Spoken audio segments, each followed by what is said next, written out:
আপনাদেরকে একটা সুন্দর একটা ডায়লগ দিচ্ছি। তোমার কাছে মা ছিল, তোমার কাছে বোন ছিল, আমার কাছে যদি মা থাকতো, বোন থাকতো, তাহলে আমি আমি রকবাস হতাম না।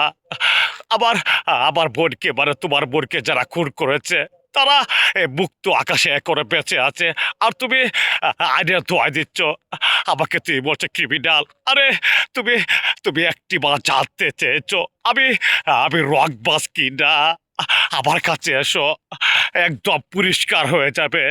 আরে তুই যে কথা বলছিস, আমি তো আইনের হাতে বাঁধা। ইচ্ছে করলে আমি ওদেরকে গ্রেফতার করতে পারি না।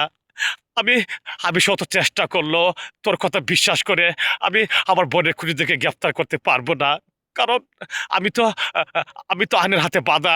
তুই এ কথা কেন বুঝতে পারস না ভাইয়া?